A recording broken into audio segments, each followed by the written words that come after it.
What's up guys, welcome back to another video. So it's been about 2 weeks since I last shot a video, and there's a reason behind that. Now a lot of you guys might say I don't owe you an explanation of where I've been and what I've been up to, but I feel like I do kind of owe you something because there's a lot of you guys that follow this channel and kind of look forward to the videos. It used to be daily, now it's kind of been weekly and kind of treading towards the bi-weekly. So we're gonna try to keep it weekly and get back into that daily groove. But if you guys wanna skip straight to the bike check and not hear the explanation, time code right here will take you right to it.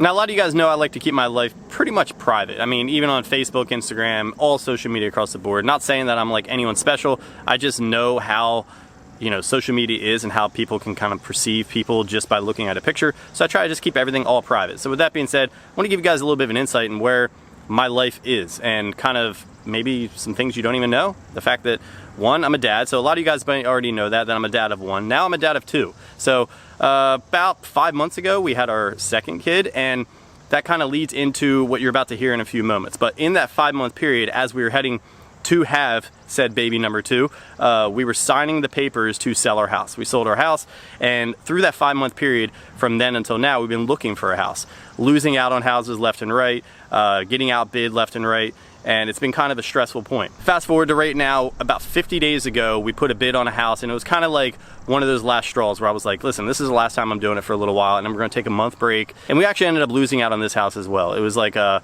no escalation clause. We lost out on $2,000, which absolutely sucks. But it ended up coming back to us because they defaulted on their end, so it fell back in our lap, and we were in first position, is what they say in the real estate market. So, great news, we got the house. We're going through the whole process of signing the paperwork and getting all that done.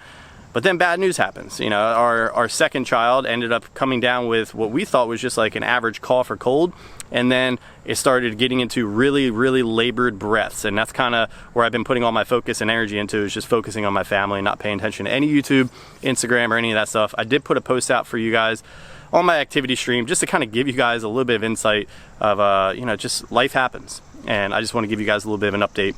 And I know a lot of you guys are probably going to say, I don't need to do that, but I feel like I should, because a lot of you guys have been here since day one and share your time with me, and I want to share my time with you guys. So with that being said, the doctor said it was bronchiolitis, which is not fun, even if you're an adult. So if you have any type of infants, you probably already know what I'm talking about, how scary that whole thing can be. So things are moving forward now. Things are looking really good. I'm really happy about it. And we're also kind of moving forward with the house. If you guys want me to bring you along with that project of the whole moving process, setting up new stuff, new camera stuff, just bringing you guys into my life a little bit more, let me know. So with that being said, let's get right into the bike check. That's what you guys are here for.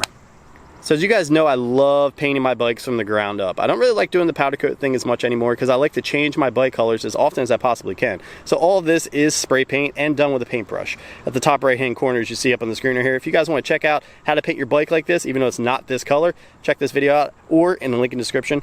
But let's get further into this. So starting in the cockpit, these are the Snafu Jackson handlebars. These are 925 Rise, uncut, with ODI soft grips. So these things are super, super soft. I did do a YouTube short video on how to get these grips on in under 60 seconds, which you guys should check out. The link in the description below after this video or in the end card. Now, a lot of you guys might not run brakes on your bike, but I absolutely love the options that brakes give you when it comes to doing different tricks. Not to say you can't do tricks without brakes, but I feel like it adds a whole different level to your riding when you use a brake. Now, it's not to say I've never been brakeless for a period of time. I actually always end up gravitating towards going back to brakes because I miss the unlimited amount of tricks you can do with them. Moving on down, I had a set of Odyssey cables going straight into a Snafu gyro. Holding all of that together, though, is a profile Mark Malvol stem. This is a 53mm stem that is attached to the Snafu Magical Fork. The Snafu Magical Fork is as is. I'm pretty sure they only come in one offset design. Now, as you look in the middle of the fork, I actually have a bar end inside of there. Now, a lot of people always ask me why I have a bar end in there. Now, if you guys are familiar with foot jams, and you know that there's a lot of impact put in that direction, and your shoe can actually get sucked in there, and you can actually end up hurting your toes. So what that does is that fills that space between the tire and the fork. Now, some people actually run bigger tires than that, and it actually fills that space even more than that. Now, if you guys are actually into foot jams, I heavily encourage you to try that. Now, speaking of foot jam, this is the Alienation 138 tubeless compatible tire. I ran this tire before in black. They recently sent them to me in gray, and that's why I wanted to do this whole kind of gray theme with a little bit of red accents. These tires are absolutely amazing. They're a very well-rounded tire when it comes to riding street, park, and dirt. And that's kind of what I want to go into when I'm getting a tire. I don't really want to get something too knobby or too smooth. This is just right. And what I mean about tubeless compatible, you have to have a tubeless rim like this. This is an Alienation carbon rim. Now all of the Alienation rims on their site will actually let you know if it's TCS compatible or not. TCS compatible is this little hole that you see right down there, and that little hole right there will allow you to be able to put a tubeless valve stem going through that. Now I have done tubeless videos here on my channel, and I plan on doing one here in the near future. I just want to break these tires in before we get that video started.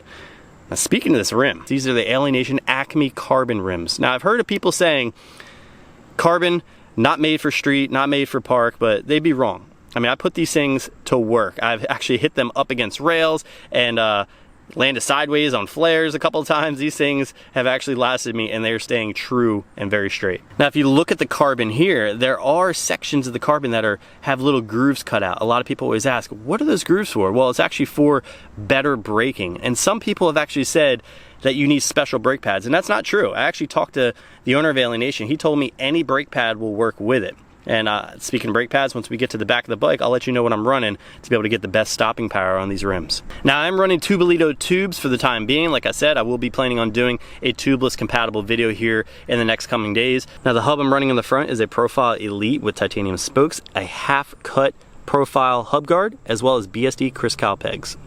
As we zoom out, we see a custom-made Mike Laird frame. A lot of people always ask me, what frame are you riding? Why don't you ride any other manufacturers? Well, Mike Laird actually gives you the option to have your own custom, basically your own signature bike. And it is holding strong. I mean, the dimensions aren't always what a lot of people want, but it's a 76.1 head tube angle, 21-inch top tube, 11.8 bottom bracket height, 13.25 back end, and it fits upwards of a 2.4 tire. It's very, very close on 2.4. So these are 2 3/8, but they fit just fine.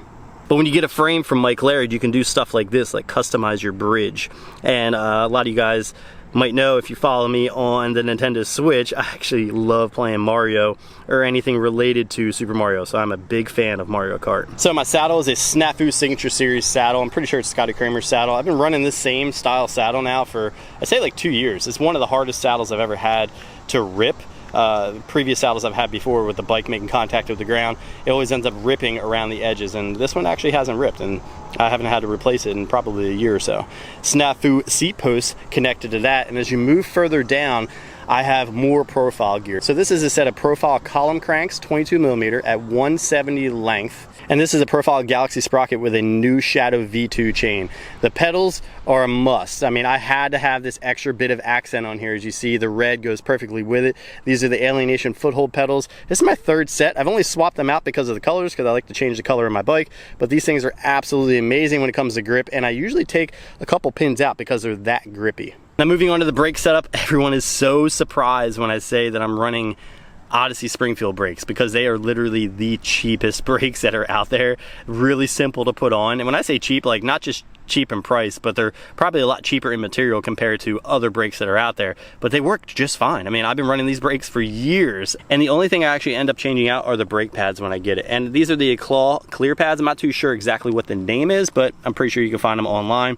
Same exact wheel setup as you see here from the front to the back. These are the Acme carbon rims by Alienation.